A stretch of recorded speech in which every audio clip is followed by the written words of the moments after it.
உங்களுக்கு பரிச்சயமான துறையில் எனக்கு இதில் தெரியாததென்று ஒன்றுமே இல்லைன்னு கர்வத்தோடு நினைத்ததுண்டா?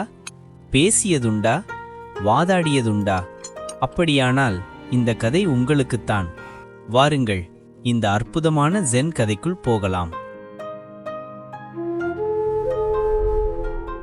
நம்ம கென்சி தான் அந்த பக்கத்துக்கே பேர் போன சிற்பி.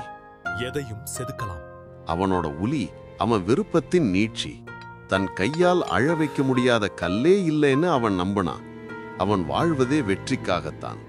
ஒரு நாள் தன் கலையின் உச்சத்தை தெரிஞ்சிக்க ஜென் குருவின் தோட்டத்துக்கு வந்தான். குருவோட ஞானம் எந்த கல் குவாரியை விடவும் பழமையானதுன்னு சொல்லுவாங்க. கென்சி குருவிடம், குருவே, நான் என்னோட இறுதி கலையை கற்க விரும்புறேன்னு சொன்னான். கடைசி கலையை கத்துக்கணும். குரு ஒரு இறந்து போன வண்டை தூக்கிட்டு ஊர்ந்து போன இரும்பு கூட்டத்தை பார்த்துக்கிட்டே, முதலில் கற்றதை மறந்துவோ என்றார்.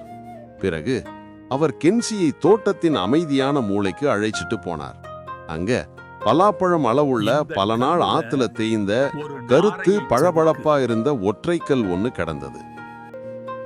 இந்த கல்லுல ஒரு நாரையை செதுக்கு. அதுவும் பறக்க தயாராகும் ஒரு நாரையை என்றார். கென்சி நக்கலா சிரிச்சான். இது ஒரு சாதாரண வேலை. தன் கூர்மையான உளியை எடுத்து தாக்கினான். அந்த சத்தம் எதிரொலிச்சது. தீ பொறியும் பறந்தது. என்ன சத்தம்? கென்சி பார்த்தான். கல்லு மேல முடி போல ஒரு வெள்ளை கீறல் மட்டும்தான் இருந்தது. அதுக்குள்ள அவனோட உளியின் முனை மழுங்கியே போயிடுச்சு. அவன் மறுபடியும் கனமான சுத்தியலால தாக்கினான். கல்லு மணி போல ஒலிச்சதே தவிர அதன் மேற்பரப்பு பிடிவாதமா இருந்துச்சு. ஒரு வாரமாக கென்சி இந்த கல்லோட போராடினான். உறுதியான இரும்பு, வைரமுனை உளி, கை வலிக்க செய்த சுத்தியல்கள்னு எல்லாத்தையும் பயன்படுத்தினான். ஆனா கல்லு அமைதியான எதிர்ப்போட இருந்தது. உடைந்த கருவிகள் எல்லாம் அதன் பக்கத்துல உலோக குவியலா கிடந்தது. விரக்தி கண்மூடித்தனமா கோபமா மாறி, நீ வெறும் பாறைன்னு கத்துனா. சுத்தியலை எரிஞ்சான். சுத்தியலோட தலைதான் உடைஞ்சது. கல்லுல ஒரு கீறல் கூட விழல. முடியல. தோல்வி அடைந்த கென்சி அதுக்கு முன்னாடி சரிஞ்சு விழுந்தான். செதுக்கிறத விட்டுட்டு அந்த கல்ல வெறுமனே பார்த்தான். அடுத்த சில வாரங்கள் கென்சி அங்கேயே உட்கார்ந்திருந்தான். அவனை கடந்து செல்லும் துறவிகள் கொடுத்த தேநீரை கூட அவன் குடிக்கல. நாட்கள் போக போக அந்த கல்லோட அமைதி தனக்குள் நுழைவதை அவன் உணர்ந்தான். அவனோட கோபம், பெருமை, ஆசையெல்லாம் அந்த கல்லோட ஆழ்ந்த பொறுமைக்கு பக்கத்துல சத்தமா தெரிஞ்சது.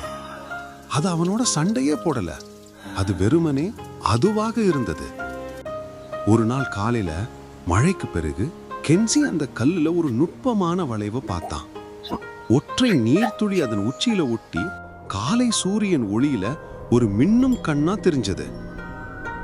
அப்போ எதை அகற்ற முடியும் என்பதுல இல்ல, ஏற்கனவே எது இருக்கிறது என்பதுல தான் சாத்தியக்கூறு இருக்குங்கிறத பார்த்தான்.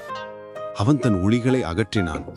அவன் கல்லுல வேலை செய்யல, அதை சுற்றி வேலை செய்ய ஆரம்பிச்சான். பாசியை சேகரித்தான். வெள்ளை மணலை கொண்டு வந்து ஆற்று நீர் போல சுழல் வடிவமாக்கினான். நாணல் போல ஒரு மூங்கில் தண்டை நட்டு ஈரமான களிமண்ணிலிருந்து ஒரு சிறிய மீனை வடிவமைத்து கல்லுக்கு முன்னால் மணல் ஆற்றில் வைத்தான். குரு அதை பார்க்க வந்தார். இந்த கல் இப்போ ஒரு பாறை இல்ல, அது ஒரு நாரையின் உடலாக மாறியது. முதுகு கூன் விழுந்து தலை குனிஞ்சு மீனை பார்த்து தாக்க தயாராக இருந்துச்சு. அதன் உச்சியில் இருந்த பனித்துளி விழிப்புடன் இருந்த கண்ணாக இருந்தது. அது கென்சி செதுக்க கட்டாயப்படுத்தின எந்த சிலையை விடவும் உயிருள்ளதாக இருந்தது. அது அமைதி, சாத்தியம் கொண்ட நாரை. நான் தோத்துட்டேன் மாஸ்டர், நாரை என்னால் செதுக்க முடியலன்னு மெல்லிய குரல்ல சொன்னான் கென்சி. குரு புன்னகைத்து, உன்னால கல்லின் மீது நாரையை கட்டாயப்படுத்த முடியல, அதனால நீ அதுக்கு செவிசாய்த்தாய். நாரை தன்னை காட்ட அனுமதித்தாய். நீ இப்போ இறுதிக்கலையை கற்றுக்கொண்டாய். சில விஷயங்கள் மாற்றுவதால் பொறுமை அடையாது, அதை சுற்றி சரியான உலகத்தை உருவாக்குவதன் மூலம்தான் பொறுமை அடையும்னு சொல்லி முடித்தார். ஆம், உண்மைதான். சிறந்த ஒளி நம் கையில் இல்ல, நம் கண்ணில் தான் இருக்கிறது.